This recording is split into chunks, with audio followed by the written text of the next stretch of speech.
suatu ampunan dosa.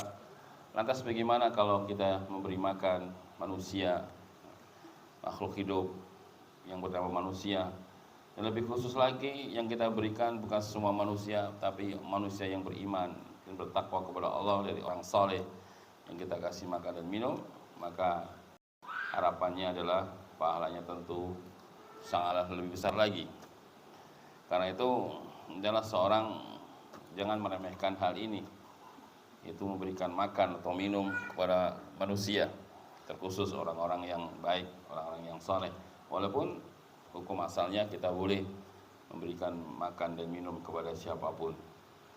Karena itulah yang terbesit pada diri kita dari hadis ini, hendaklah kita mencontoh bagaimana menjadi hamba yang berbuat ihsan, berbuat kebaikan, senang berbuat kebaikan kepada seluruh makhluk,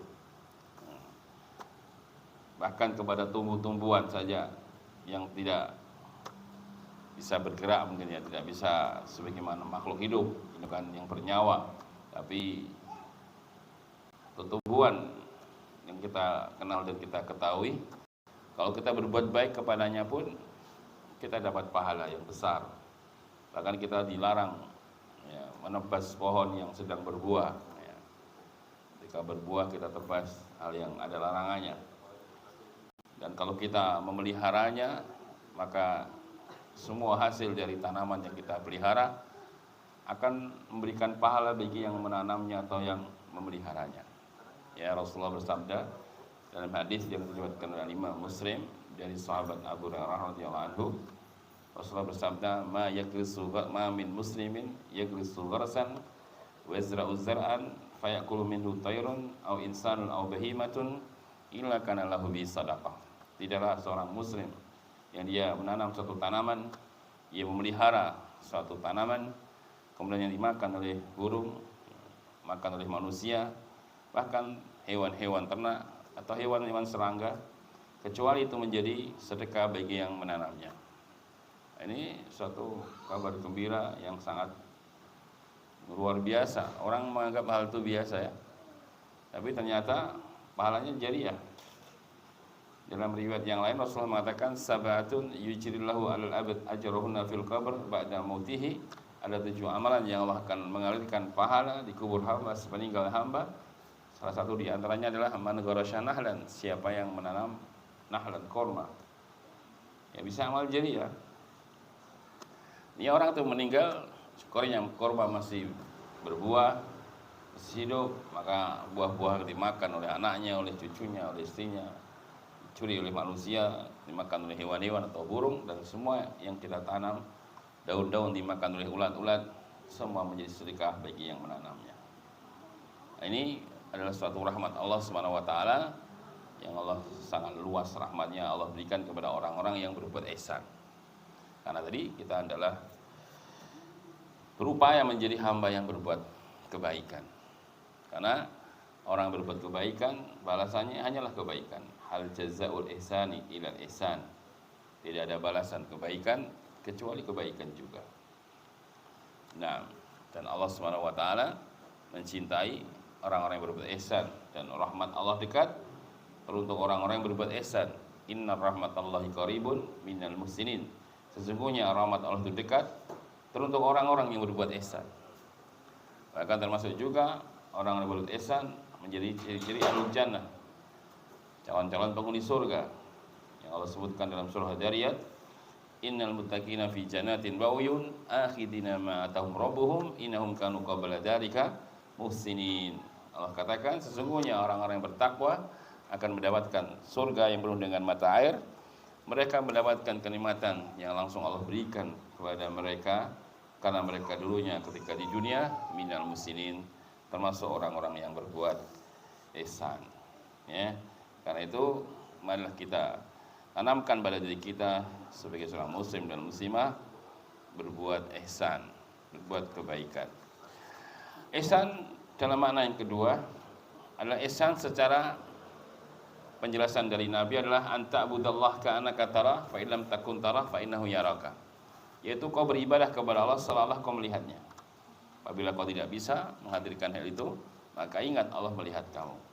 Nah, di sini ihsan yang kedua adalah apa? Beribadah seolah-olah melihat Allah. Atau kalau tidak bisa menghadirkan itu, dia beribadah seolah-olah Allah melihatnya. Nah, bahkan di sini ihsan makna yang kedua, bagaimana kita beribadah seperti itu.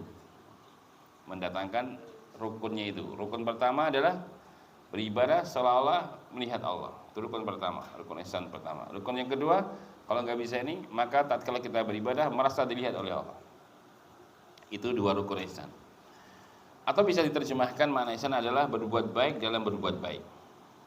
Berbuat baik dalam berbuat baik itu ihsan. Salat itu baik. Tapi orang yang baik salatnya adalah orang yang memperbaiki salatnya. Yang ihsan salatnya adalah orang yang memperbaiki salatnya, kekusukannya, rukun-rukunnya dijaga, tumakninahnya semua. Dia berbuat baik dalam salat. Tidak sekedar dia salat, tapi dia berbuat ihsan dalam salat. Sedekah itu kebaikan. Tapi orang yang muhsin dalam sedekah, dia perbaiki sedekahnya. Dia jauhi dari perkara riya, dia sedekah dengan harta yang halal. Dia berusaha untuk menyembunyikan sedekahnya, misalkan begitu. Ya. Maka dia bukan cuma berbuat baik, dia berbuat baik dalam berbuat kebaikan. Banyak orang bersedekah, namun kadang tidak baik sedekahnya. Mungkin sedekah diiringi dengan cacian, makian, atau sedekah tidak ikhlas, atau sedekah dari harta yang tidak baik, atau harta syubhat. Maka seperti itu tidak ihsan dalam bersedekah. Begitu pula kebaikan-kebaikan yang lain. Dia berusaha untuk ihsan kepada Allah Subhanahu wa ta'ala. Anta abudallah ka'annaka tarah, fa illam takun tarah fa innahu yaraka. Nah, itu sudah kemarin kita bahas. Sekarang masuk hadis selanjutnya. Wa qala dakhalat nara imra'atan fi hirratin habasatha lahiya at'amatha wa lahiya arsalatha ta'kulu min khashashil ard. Kata Nabi SAW, ini kebalikan dari hadis kemarin, akan masuk neraka seorang perempuan karena kucing yang dikurungnya. Kalau kemarin tidak masuk diampun dosanya karena anjing yang dikasih minum. Sekarang Nabi kabarkan akan masuk neraka seorang perempuan karena kucing yang dikurungnya, yang di dalamnya tidak dikasih makanan, tidak boleh dikasih minuman, ya, dan dia tidak dilepas, ya, kurungnya terkunci, nggak bisa keluar. Ta'kulu min khashashil ard, sehingga kucing itu makan dari tanah yang masih ada basahnya, menjilat-jilat debu dan tanah karena saking haus dan laparnya, dan akhirnya matilah kucing itu. Nah, di sini kebalikan dari kemarin. Kalau kemarin seorang pelacur berbuat baik kepada anjing, sekarang seorang yang beriman berbuat buruk dan jahat kepada kucing. Hadzal hadisu ala aqs al hadis alladhi qablahu. Kata Syekh Fauzan, ini hadis kebalikan dari hadis yang sebelumnya kemarin.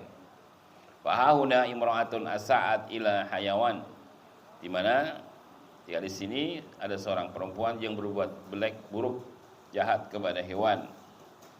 Faqad kana indaha hirratun, maka dia memiliki hirrah kucing. Habasatha, apa? Melihara kucing ini sudah dahulu sudah ada ya. Ada ustaz di YouTube itu kayak melarang memelihara kucing karena memiliki cakar ya. Ada Abu Hurairah sendiri berkunyah dengan kucingnya. Jadi alasannya karena itu punya cakar sehingga nggak boleh dipelihara. Kalau setahu saya diperintahkan bunuh hewan yang bercakar.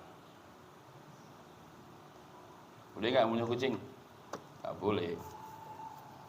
Kalau burung elang dia cari mangsa dengan cakarnya boleh diburu. Akrab, kalajengking yang berkala, kelabang, ular. Itu memang ada hadisnya untuk membunuhnya dan diberikan pahala, wasak, tokek dan sejenisnya. Dan binatang yang diperintahkan dibunuh itu tidak boleh dimakan juga. Ya. Tapi kucing yang terlarang adalah sinur. Oh, sinur. Bukan sinur, bukan ya. Rasulullah mengatakan, disebutkan dalam hadis, Nah, Rasulullah sallallahu alaihi wasallam an thamanil kalb wasin-nur gitu ya. Rasulullah melarang harga jual beli anjing dan sinur. Sinur itu kucing liar, kucing hutan. Itu enggak boleh. Ini pendapatnya Imam Ahmad ya. Sebagian ulama semua kucing enggak boleh diperjualbelikan. Sebagian ulama sinur itu kucing yang liar, kucing hutan, membahayakan kalau dijual belikan. Tapi kalau kucingnya kucing sebagaimana kita lihat masih ada toleransi. Cuma kalau lebih hati-hati, dia tidak jual beli kucing semuanya, ya itu lebih bagus. Tapi sebagian ada yang pendapat hadis tadi, nah Rasulullah sallallahu alaihi wasallam an thamanil kalbi wa sinur. Rasulullah melarang harga jual beli anjing dan sinur. Sinur itu sebagian ulama ada yang menafsirkan kucing hutan, kucing liar. Liar, bahaya, beringas, bisa mendatangkan bahaya, dan maka dilarang. Adapun kucing yang biasa berkeliaran di tengah-tengah kita itu tidak apa-apa.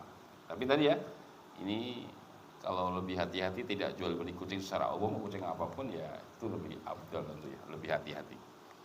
Nah, tapi untuk kalau ada orang yang berpendapat tadi ya jangan disalahkan. Jangan disalahkan, karena memang sebagian ulama, kalau nggak salah Imam Ahmad, sinur itu adalah disebutkan lafaznya sinur ya, kucing hutan, kucing liar. Ya. Atau tiba-tiba mengkiaskan nggak boleh melihara kucing, itu nggak tahu saya, terlalu berani. Ya, jelas ya. Jadi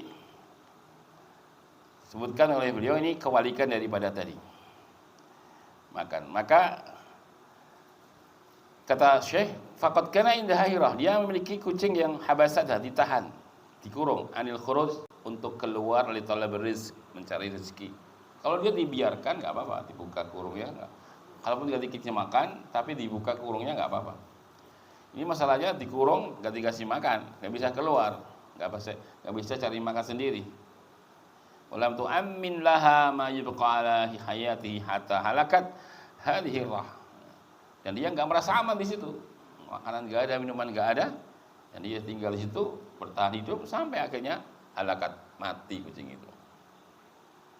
Ya, wa hadza jarimatun wa isaatun ila hadzal makhluqat, makhluk. Maka ini kata beliau adalah bentuk jarimah, kriminalitas, dan isaah, keburukan kepada makhluk Allah Ta'ala. Qad fadakhalat an-nara bisababi hadhihi sayyi'ah, maka si perempuan itu masuk neraka karena sebab kejelekan ini. Ya. Nah, walaysa ma'na dzalika anha kafarat, tapi maknanya dia masuk neraka bukan karena kekafiran. Dia bukan orang kafir, itu perempuan beriman. Waqad yadkhulun nara man huwa mu'min, maka dia masuk neraka, dia orang yang beriman. Artinya ini dalil juga bahwa orang beriman nanti ada yang masuk neraka. Ya. Bukan karena mereka kafir, mereka punya tauhid kepada Allah. Tapi ada sebab-sebab amal tertentu yang menjadikan seorang beriman mampir ke neraka. Sehingga disebut dengan Jahannamiyun itu ya, ex neraka Jahannam itu. Siapa di antaranya? Yang tanya tadi, ini orang berbuat jahat kepada hewan. Ya. Yang menyiksa hewannya. Atau disebutkan orang yang beriman, yang bertauhid tapi akhlaknya buruk. Dia sholat, dia ibadah, namanya orang berislam ya, beribadah, sholat, puasa, haji bahkan mungkin. Tapi lisannya, tajamnya luar biasa. Kasar, keras, kaku, saklek, macam-macam lah. Kasar, ucapannya suka nyakiti orang. Perih kalau didengar, pedas di telinga kalau dia berucap. Sering nyakiti manusia dengan lisannya. Nah, dia kalau akan dihisab oleh Allah, hitung-hitungan antara kebaikan dan keburukannya. Kalau ternyata lebih didominasi oleh lisannya yang buruk tadi, maka si mukmin atau mukminah ini ya harus dicuci dulu di neraka. Walaupun dia orang beriman kepada Allah Subhanahu wa taala. Iya. Nah, ini jangan meremehkan dosa. Nah, bisa dianggap hal yang remeh kan, dia cuma kucing aja remeh. Cuma kucing aja nggak apa-apa gitu ya. meremehkan. Ya. Cuma burung aja lah mati nggak apa-apa, beli lagi. Dan matinya karena apa? Kalau sebab nggak makan karena antum kurung, ini yang jadi masalah nanti. Ya. Nggak membuat aman. Ana pernah dapat cerita dari teman, dia punya burung mahal, dicemur lupa, dengan tasnya lupa. Baru menjelang duhur baru ingat, oh dia jemur burung. Setelah itu meninggal, mati. Dia cerita sama saya, waduh, begitu, jangan meremehkan. Ya, ini contohnya ini hadis ini ya. Kalau sudah melihara burung atau hewan apapun boleh, bahkan itu bisa menjadi ladang pahala bagi antum. Tapi tadi hak-haknya dipenuhi. Makan minum khususnya ya. Dan buat dia aman. Mungkin makan minum cukup tapi nggak aman. Nah ini nggak boleh juga. Antum gimana kalau ditaruh di tempat jadikan nggak aman? Itu menyiksa hatinya ya. Hewan juga begitu. Membuat dia tidak aman. Dikurung di luar, nggak dimasukkan, padahal udara dingin, nyiksa, nggak dikerodong misalkan. Yang membuat nggak aman itu namanya. Udah hujan, kena angin di luar. Yang penting nggak mati, itu sering di luar nggak mati. Iya, nggak mati mungkin, tapi sudah menyakitinya. Nah, ini diperhatikan kalau sudah pelihara hewan apapun bisa dapat pahala ya.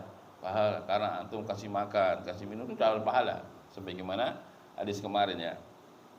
Tapi tentu harus diperhatikan hak-haknya tadi. Ya.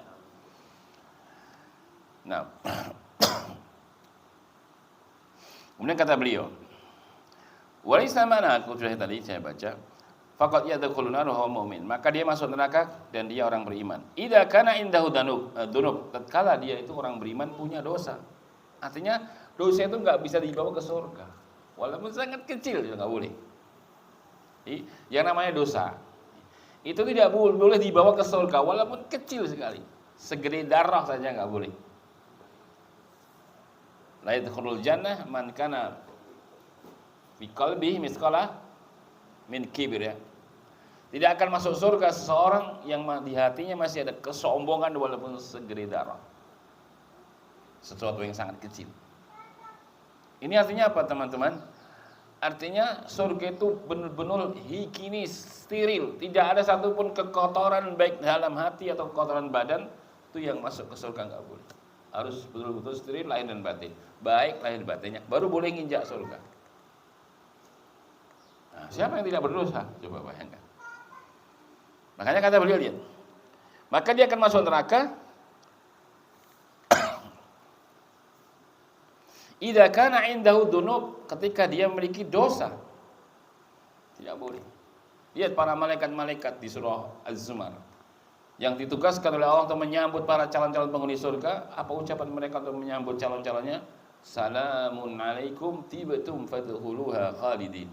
Keselamatan bagi kalian. Tibtum, kalian telah baik lahir dan batin. Masuk surga kalian kekal abadi selama-lamanya. Ya, dikatakan tibtum. Taib, kalian telah baik. Kalau masih ada keburukan tidak boleh. Makanya segala kedoliman antara hamba dengan hamba di mahkamah Allah diselesaikan dulu. Diselesaikan dulu. Ya. Oh, dulu pernah mukul fulan, didatangkan orang yang dipukul dulu, dikisah di situ dia mukul genti. Sampai hewan-hewan, kambing yang dulu di dunia punya tanduk, nyutruk hewan yang enggak punya tanduk, nanti di akhirat gantian dia nyutruk yang dia nyutruk dulu di dunia. Cuma kalau hewan-hewan setelah itu dijadikan tanah. Setelah dihisos, dihidupkan, hewan buas dihidupkan, setelah itu jadi tanah. Ya. Makanya orang kafir ketika melihat itu, ya laitani kuntu turaba. Orang kafir berkata, duhai kiranya aku jadi debu saja.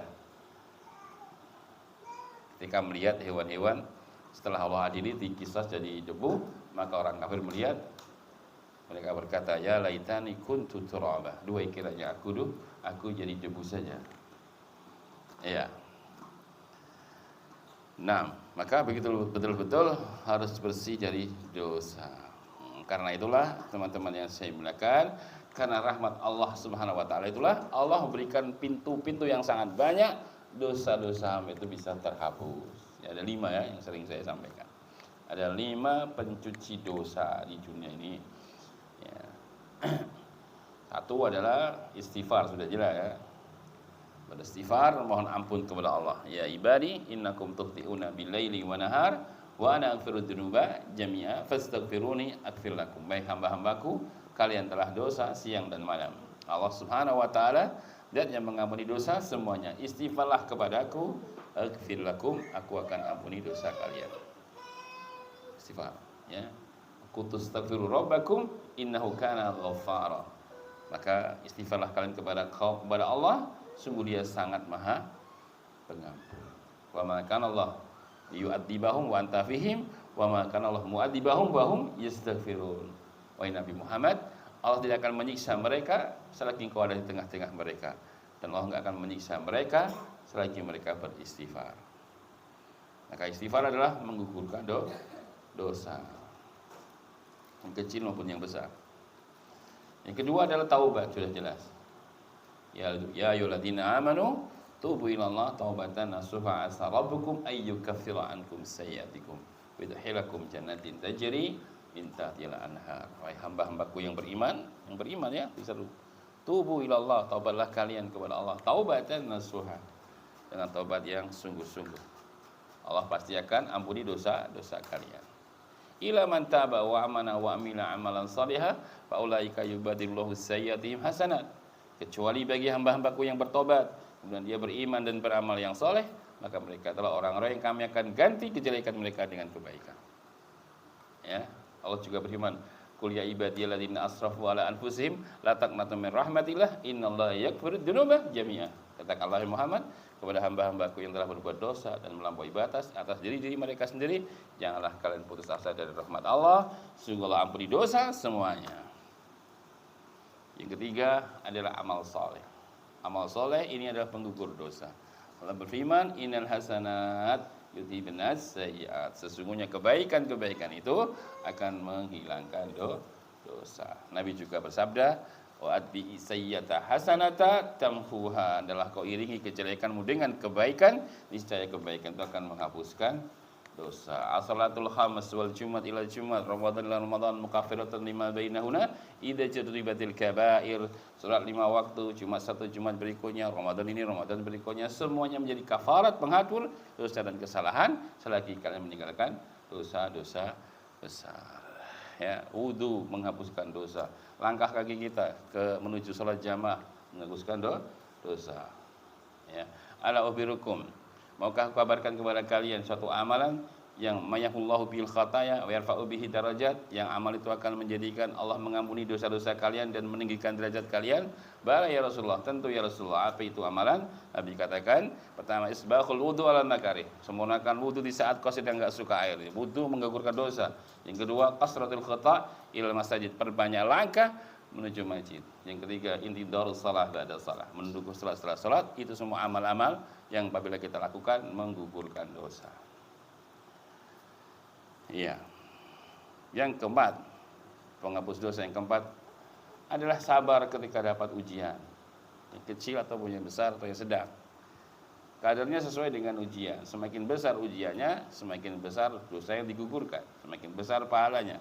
Inna idamil bala ma'a inna idamil jaya ma'a idamil bala. Wa inna Allah idza habba qauman ibtalahum. Sesungguhnya besarnya pahala itu tergantung dari besarnya musibah. Ya. Dan sesungguhnya apabila Allah Subhanahu wa taala mencintai satu kaum, Allah akan timpakan ujian kepada kaum tersebut. Ya. Maka segala ujian yang kecil, yang sedang, yang besar, kalau diterima dengan kesabaran, itu semua menjadi penggugur dan penghancur dosa dan kesalahan.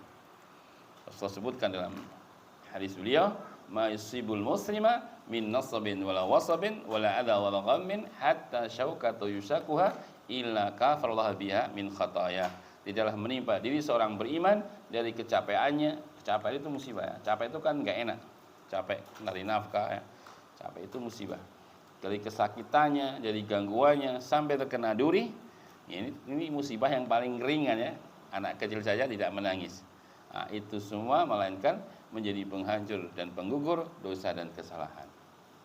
Nah, ini luar biasa ya musibah itu, kalau diterima dengan kesabaran menghapuskan dosa. Nabi juga mengatakan la tazalu bala'u bil mu'mini wal mu'minah fi ahlihi wa malihi wa irdihi hatta yamshi fil ardi wa ma alaihi min khatiyah. Terus-menerus balak dan musibah menimpa orang-orang beriman laki dan perempuan. Allah ujikan dengan keluarganya, Allah uji dengan hartanya, Allah uji dengan kehormatannya, sampai si mukmin dan mukminah berjalan di muka bumi tidak menyandang satu dosa pun. Berapa tadi? 4 ya. Yang kelima, di antara penggugur dosa adalah menjauhi dosa-dosa besar. Allah berfirman, "In tajtanibu kaba'ira ma tunhauna an nukaffir ankum sayyiatikum." Ya, apabila kalian meninggalkan dosa-dosa besar yang kalian dilarang darinya, lihat. Nukaffir ankum sayyiatikum. Kami akan hapuskan kesalahan-kesalahan kalian. Homer jauhi, zina jauhi, judi jauhi, riba jauhi. Menjauhi dosa-dosa besar, ya, maka dosa kecil kita langsung rontok dengan sendirinya. Sudah berapa? 5. Nah, kalau 5 ini nggak optimal, laundrynya terakhir jahanam. Ini pasti bersih, ya. Cuma nanti di akhirat mau. Maka manfaatkan 5 ini supaya nggak usah mampir di laundry yang terakhir. Ini saya ngetele ya, Pak. Siapa ngetel tahu? Regete saya ngetele ra iso bersih, harus di jahanam. Kalau di jahanam pasti bersih. Maka 5 ini optimalkan, istighfarnya optimalkan, taubatnya optimalkan, berbuat amal soleh optimalkan ya. Kemudian apa? Menjauhi dosa-dosa besar, sabar ketika kalau ini saya kira sudah cukup 5 ini untuk menjadi laundry dosa-dosa kita. Kalau masih kurang ya terpaksa harus jahanam. Nah, maka kata beliau, ya, di jahanam itulah mereka dibersihkan dosa-dosanya. Maka dikatakan ketika mereka masih bawa dosa, 5 laundry tadi gak mampu bersihkan dosanya, maka dia masuk neraka. Lakinnahu la yukhallad fiha, namun mereka tidak kekal sebab masih ada iman. Fayu'adzab fiha ila masyaallah, ya akan diazab di dalam jahanam sesuai dengan apa yang Allah kehendaki. Ya, tsumma yakhruju minha, kemudian dia akan keluar dari neraka. Fala yukhalladu finnari ilal kufar, maka tidak ada yang kekal dalam neraka kecuali orang kufar, orang kafir. Tapi sudah kita jelaskan ya, jangan punya cita-cita seperti itu. Jahanam terlalu mengerikan dan jangan sampai kita rela tubuh kita ini disentuh oleh jahanam walaupun sesaat. Ya. Karena orang yang masuk neraka itu sudah berasa untuk masuk surga dan tinggalnya lama. Inna jahannama kanat mirsada litaghina ma'aba labithina fiha ahqaba la yaduquna fiha bardan wala syaraba illa hamiman wa ghasaqa jazaa'an wifaqa. Sesungguhnya neraka jahanam itu tempat pengintaian mereka. Bagi siapa? Orang yang enggan dari taat kepada Allah dan sombong. Labithina fiha ahqaba, mereka tinggal di dalamnya waktu yang ahqab, hukuban, lama, waktunya sangat lama. Dan di sana tidak ada kesejukan, tidak ada hal yang sejuk kecuali dan tidak ada minuman. Ya, berarti panas tapi nggak ada minuman. Ila hamiman wa ghasaqa, kecuali timah panas dan nanah. Wah, kalau begitu nggak usah minum, nggak bisa. Kan dikatakan tidak ada kesejukan. Artinya panas, orang panas pasti haus kan? Mesti haus, tapi minumannya nggak ada kecuali hamim dan ghasaq, timah panas dan nanah. Ya mau nggak mau harus milih salah satu. Seling saja, kadang nanah, kadang hamim, gitu. Ya, ini jangan sampai kita punya cita-cita seperti itu. Nah, insya Allah orang yang takut neraka itulah yang akan selamat dari neraka. Orang yang mengharapkan surga itulah orang yang akan masuk surga. Orang yang tidak berharap surga nggak masuk surga. Orang yang nggak takut neraka akan masuk neraka. Ya, karena itu ya, kita harus berupaya. Jangan masuk surga, jangan masuk neraka walaupun sesaat. Bagaimana caranya? Ya, jangan sampai keburukan kita mengalahkan kebaikan. Sebenarnya cuma itu aja. Wa amma man thaqulat mawazinuhu fa huwa fi 'isyatin radiyah. Adapun orang-orang yang berat timbangan kebaikannya, maka dia dalam kehidupan yang diridhoi. Wa man khaffat mawazin ummuhu hawiyah. Siapa yang lebih ringan, yang kebaikannya ringan, lebih kuat dosa dan kesalahannya, maka neraka sebagai tempat kembalinya. Sampai banyak dosanya daripada pahalanya. Dosa itu 1 tulis 1. Kalau kebaikan 1, 10 sampai 700 kali pahalanya. Tapi masih aja banyak dosanya. Hitung-hitungan, kita tiap hari berbuat baik 10, berbuat dosa 10, kan dosa kita 10, kebaikan kita berapa? 100 sampai lebih ya. Kayak itu kalau hitung-hitungan ya. Tapi kok sampai orang masih berat keburukannya, berarti teman banget. Sampai ada hitung-hitungan, saya punya tetangga hitung-hitungan ya. Dia waktu itu sudah main kartu Cina, tahu namanya ceki dulu. Mungkin antum generasi sekarang nggak tahu ya. Kartu Cina itu main gonggong namanya. Kalau sudah adzan lepas dia sholat dulu. Katanya ngisi buku ireng, ngisi buku putih. Harapannya supaya nanti masih ada kebaikannya. Kebaikan kan 10. Baik. Ini memang benar, tapi tidak bisa kita berbuat begitu karena apa? Dosanya jelas, sholatnya belum tentu diterima kan? Kalau kita memastikan ibadah saya masih diterima,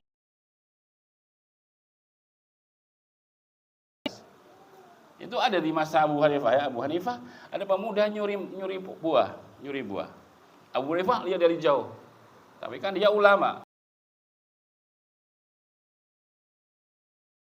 Dia tidak suudzon dulu, dia husnudzon, barangkali darurat.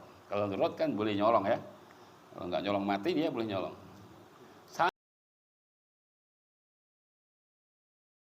Berarti nggak darurat ini. Ketika ditanya kenapa kau lakukan itu, ya dia berdalil tadi, 1 kebaikan itu 10, 1 keburukan 1. Saya nyolong 1, saya bagi-bagi 10. Dia lupa berhadapan dengan siapa dia? Dengan imam. Cukup dikasih 1 hadis, bungkam mulut dia. Qala Rasulullah sallallahu alaihi wasallam, "Innallaha thayyibun la yaqbalu illa thayyiba." Rasulullah bersabda, sesungguhnya Allah itu Maha baik, enggak akan menerima kecuali yang baik-baik. Sedekah ente itu dari barang yang tidak baik, Allah tidak akan menerima, tapi dosanya sudah pasti. Ada di masa Nabi ada seorang laki-laki, "Ya Rasulullah, aku beri hukuman, aku telah berbuat dosa." Nabi cuekan saja. Tapi orang itu memang ingin taubat benar. "Ya Rasulullah, aku berbuat dosa, tegakkan hukuman bagi saya." Nabi cuekan saja. Sampai akhirnya datang waktu sholat subuh. Setelah sholat subuh, orang itu datang lagi, "Ya Rasulullah, tegakkan hukum bagi saya." Nabi katakan, "Kau tadi ikut sholat subuh bersama kami." "Ikut ya Rasulullah." "Ya sudah, itu sebagai kafarahnya, sudah diampuni dosa-dosamu." Ya, antum tahu nggak itu dosanya kalau nggak salah mencium cewek yang bukan mahram. Antum mau cium cewek atau sholat subuh? Pakai dalil ini, wah kalau begitu saya nyium cewek, itu sholat subuh. Nyium ceweknya sudah jelas dosa,